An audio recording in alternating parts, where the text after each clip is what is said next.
ನಮಸ್ಕಾರ ವೀಕ್ಷಕರೇ, ಇವತ್ತಿನ ವಿಡಿಯೋದಲ್ಲಿ ಧನುಸು ರಾಶಿಯವರಿಗೆ ದೀಪಾವಳಿಯ ಹಣಕಾಸು ವರ್ಷ ಭವಿಷ್ಯ ಅಂದರೆ ಅಕ್ಟೋಬರ್ 20ನೇ ತಾರೀಕಿನಿಂದ ಮುಂದಿನ ವರ್ಷ 2026 ನವೆಂಬರ್ 8ನೇ ತಾರೀಕಿನವರೆಗೂ ಧನುಸು ರಾಶಿಯವರಿಗೆ ಹಣಕಾಸಿನ ಭವಿಷ್ಯ, ಉದ್ಯೋಗ, ವ್ಯಾಪಾರ ಜೊತೆಗೆ ಏನೆಲ್ಲ ಬದಲಾವಣೆಗಳಿದೆ ಅನ್ನುವಂಥದ್ದು ನಾವು ಈ ವಿಡಿಯೋದಲ್ಲಿ ತಿಳಿದುಕೊಳ್ಳೋಣ.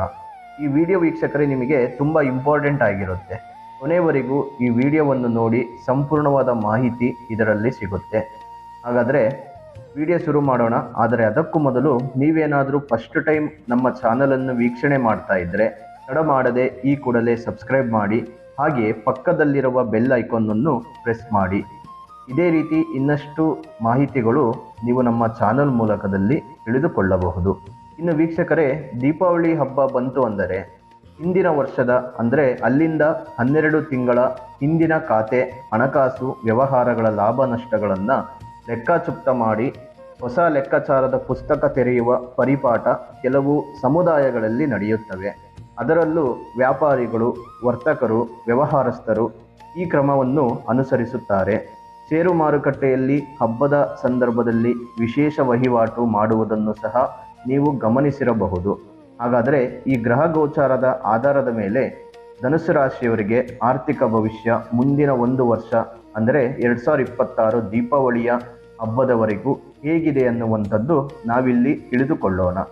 ನೋಡಿ, ಶನಿ ಮತ್ತು ಗುರು ಜೊತೆಗೆ ರಾಹುಕೇತು ಈ 4 ಗ್ರಹಗಳ ಗೋಚಾರದಿಂದ ಧನುಸು ರಾಶಿಯವರಿಗೆ ಹೇಗಿದೆ ಅನ್ನುವಂಥದ್ದು ನೋಡೋಣ. ಅಕ್ಟೋಬರ್ 20ನೇ ತಾರೀಕಿನಿಂದ ಡಿಸೆಂಬರ್ 5ನೇ ತಾರೀಕಿನವರೆಗೂ ಗುರುಗ್ರಹ ಕರ್ಕಾಟಕ ರಾಶಿಯಲ್ಲಿ ಸಂಚಾರವನ್ನು ಮಾಡ್ತಾನೆ. ಅದೇ ದಿನದಲ್ಲಿ ಮತ್ತೆ ಮಿಥುನ ರಾಶಿಗೆ ಗುರುಗ್ರಹ 2026 ಜೂನ್ 1ನೇ ತಾರೀಕಿಗೆ ಕರ್ಕಾಟಕ ರಾಶಿಗೆ ಪ್ರವೇಶವನ್ನು ಮಾಡ್ತಾನೆ. ಮುಂದಿನ ದೀಪಾವಳಿಗೂ ಅದೇ ಸ್ಥಾನದಲ್ಲಿ ಸಂಚಾರವನ್ನು ಮಾಡ್ತಾನೆ. ಇನ್ನು ಅಕ್ಟೋಬರ್ 20ನೇ ತಾರೀಕಿನಿಂದ ಮುಂದಿನ ದೀಪಾವಳಿವರೆಗೂ ಶನಿ ಗ್ರಹ ಮೀನ ರಾಶಿಯಲ್ಲಿ, ರಾಹು ಕುಂಭ ರಾಶಿಯಲ್ಲಿ ಹಾಗೂ ಕೇತು ಗ್ರಹ ಸಿಂಹ ರಾಶಿಯಲ್ಲಿ ಸಂಚಾರವನ್ನು ಮಾಡ್ತಾನೆ. ಇನ್ನು 2025 ದೀಪಾವಳಿ ಹಬ್ಬದಿಂದ ಮುಂದಿನ ವರ್ಷ 2026ರವರೆಗೆ ಧನಸ್ಸು ರಾಶಿಯವರಿಗೆ ಯಾವ ರೀತಿ ಇದೆ ಅನ್ನುವಂಥದ್ದು ನಾವಿಲ್ಲಿ ತಿಳಿದುಕೊಳ್ಳೋಣ. ಈ ವರ್ಷ ನಿಮ್ಮ ಆದಾಯ ಉತ್ತಮವಾಗಿರುತ್ತೆ ಮತ್ತು ಯಾವುದೇ ಪ್ರಮುಖ ಆರ್ಥಿಕ ಸಮಸ್ಯೆಗಳು ಧನಸ್ಸು ರಾಶಿಯವರಿಗೆ ಕಂಡುಬರುವುದಿಲ್ಲ. ಈ ವರ್ಷದ ಆರಂಭದಲ್ಲಿ ವಿಶೇಷವಾಗಿ ಜನವರಿ ಮತ್ತು ಫೆಬ್ರವರಿ ಈ ತಿಂಗಳ ನಡುವೆ ಸ್ವಲ್ಪ ನಿಧಾನಗತಿ ಸಾಗುತ್ತದೆ. ಆದರೆ ಹಣದ ಪೂರ್ತಿ ಕೊರತೆ ಇರುವುದಿಲ್ಲ. ನಿಮ್ಮ ವ್ಯಾಪಾರ ವ್ಯವಹಾರದಲ್ಲಿ ಹಣದ ಲಾಭವು ತುಂಬ ಚೆನ್ನಾಗಿ ನಡೆಯುತ್ತೆ. ಜೊತೆಗೆ ಮೇ ಜೂನ್ ತಿಂಗಳಿನಲ್ಲಿ ಮತ್ತು ಆಗಸ್ಟ್ ಸೆಪ್ಟೆಂಬರ್ ತಿಂಗಳಿನಲ್ಲಿ ಕೆಲವು ಆರ್ಥಿಕ ಸಮಸ್ಯೆಗಳು ಉಂಟಾಗುತ್ತವೆ. ಸ್ವಲ್ಪ ಬ್ಯಾಲೆನ್ಸ್ ಮಾಡಿಕೊಂಡು ಹೋಗಬೇಕು. ಆದರೆ ಯಾವುದೇ ದೊಡ್ಡ ಸಮಸ್ಯೆ ಇರುವುದಿಲ್ಲ. ಇನ್ನು ಶನಿ ಗ್ರಹದಿಂದ ಹಣದ ಕೊರತೆ ಇದ್ದಲ್ಲಿ ಸ್ವಲ್ಪ ಮಟ್ಟಿಗೆ ಕಡಿಮೆಯಾಗುತ್ತದೆ. ಆದರೆ ನಿಮ್ಮ ಆದಾಯ ಸ್ಥಿರವಾಗಿರುತ್ತದೆ. ಗುರುವಿನ ಅನುಗ್ರಹದಿಂದ ವರ್ಷವಿಡೀ ಹೆಚ್ಚಾಗಿ ನಿಮ್ಮ ಪರವಾಗಿ ಹಣದ ಲಾಭವು ಬರುತ್ತದೆ. ಇದರ ಜೊತೆಗೆ ನಿಮ್ಮ ಆದಾಯವು ಕೂಡ ಹೆಚ್ಚಿಸಲು ಸಹಾಯ ಮಾಡುತ್ತೆ. ಒಟ್ಟಾರೆಯಾಗಿ ನೀವು ನಿಮ್ಮ ಕೆಲಸ ಅಥವಾ ವ್ಯವಹಾರದಲ್ಲಿ ಉತ್ತಮವಾಗಿ ಕಾರ್ಯನಿರ್ವಹಿಸಿದರೆ ಈ ವರ್ಷ ನಿಮ್ಮ ಆರ್ಥಿಕ ಜೀವನ ತುಂಬ ಚೆನ್ನಾಗಿ ನಡೆಯುತ್ತೆ. ಇನ್ನು ಕೆಲವು ಸಂತೋಷದಲ್ಲಿ ಮೈಮರೆತು ಅವಕಾಶಗಳು ಕೈ ತಪ್ಪಿ ಹೋಗಲಿದೆ. ಮತ್ತು ಆರ್ಥಿಕ ಸ್ಥಿತಿಯಲ್ಲಿ ಸ್ವಲ್ಪ ಚೇತರಿಕೆ ಕಂಡು ಬಂದರೂ ಆರಾಮಾಗಿ ಇದ್ದು ಬಿಡುವ ಸ್ವಭಾವ ಏನಾದರೂ ಇದ್ದರೆ ಅದನ್ನು ಕೂಡಲೇ ಬದಲಾಯಿಸಿಕೊಳ್ಳಲೇಬೇಕು. ಎಲ್ಲವೂ ಅಂದುಕೊಂಡ ಹಾಗೆ ನಡೆಯುತ್ತಿದೆ ಎಂದು ನೀವು ಸುಮ್ಮನೆ ಕುಳಿತುಕೊಂಡರೆ ನೀವೇ ಸಮಸ್ಯೆಯ ಸುಳಿಯಲ್ಲಿ ಸಿಲುಕುತ್ತೀರಿ. ಹಾಗಾಗಿ ಸ್ವಲ್ಪ ಹುಷಾರಾಗಿರಿ. ಅದು ಯಾವುದೇ ಕೆಲಸ ಆಗಿರಲಿ ಅದನ್ನು ಜವಾಬ್ದಾರಿಯಿಂದ ಮಾಡಿ ಮುಗಿಸುವಂಥ ಪ್ರಯತ್ನಗಳನ್ನು ಮಾಡಿ.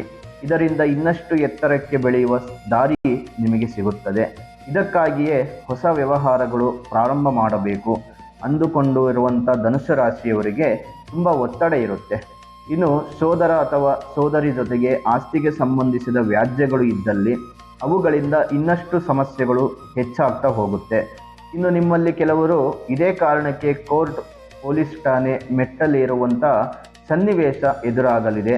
ಜೊತೆಗೆ ನಿಮ್ಮ ಸ್ವಂತ ಮನೆಗಳಲ್ಲಿ ಬಾಡಿಗೆ ಆದಾಯ ಬರಬೇಕು, ಆಸ್ತಿ ಖರೀದಿ ಮಾಡಬೇಕು ಅಂದುಕೊಂಡವರಿಗೆ ತುಂಬ ಅನುಕೂಲಗಳು ಉಂಟಾಗಲಿದೆ. ಒಟ್ಟಾರೆಯಾಗಿ ಈ ವರ್ಷ ಧನುಸು ರಾಶಿಯವರಿಗೆ ತುಂಬ ಅದೃಷ್ಟಗಳು ಸಿಗಲಿದೆ. ಬಡತನದಿಂದ ಸಿರಿತನಕ್ಕೆ ಬರುವ ಅವಕಾಶಗಳು, ಭಾಗ್ಯಗಳು ಸಿಗಲಿದೆ. ಧೈರ್ಯವಾಗಿರಿ. ಲಕ್ಷ್ಮೀ ದೇವಿಯ ಕೃಪಾ ಕಟಾಕ್ಷದಿಂದ ಈ ವರ್ಷ ಧನುಸು ರಾಶಿಯವರಿಗೆ ಒಳ್ಳೆಯದಾಗಲಿ.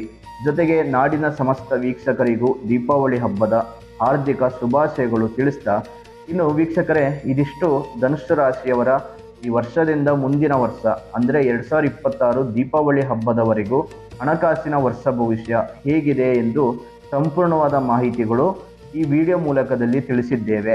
ಹಾಗಾದರೆ ಈ ವಿಡಿಯೋ ನಿಮಗೆ ಎಷ್ಟು ಉಪಯೋಗ ಆಗಿದೆ ಅನ್ನುವಂಥದ್ದು ನಿಮ್ಮ ಅನಿಸಿಕೆಗಳು, ಅಭಿಪ್ರಾಯಗಳು ಕಾಮೆಂಟ್ ಮೂಲಕ ತಿಳಿಸಿಕೊಡಿ. ಮತ್ತು ಈ ವಿಡಿಯೋ ನಿಮಗೆ ಇಷ್ಟವಾಗಿದ್ದರೆ ಲೈಕ್ ಮಾಡಿ, ಶೇರ್ ಮಾಡಿ, ಜೊತೆಗೆ ಸಬ್ಸ್ಕ್ರೈಬ್ ಮಾಡಿಕೊಳ್ಳಿ. ಇನ್ನು ನಿಮಗೆ ಹೆಚ್ಚಿನ ಮಾಹಿತಿಗಾಗಿ ಸ್ಕ್ರೀನ್ ಮೇಲೆ ಕಾಣುತ್ತಿರುವ ಸಂಖ್ಯೆಗೆ ಕರೆ ಮಾಡಿ ನಿಮ್ಮ ಅಪಾಯಿಂಟ್ಮೆಂಟ್ ಬುಕ್ ಮಾಡಿಕೊಳ್ಳಿ.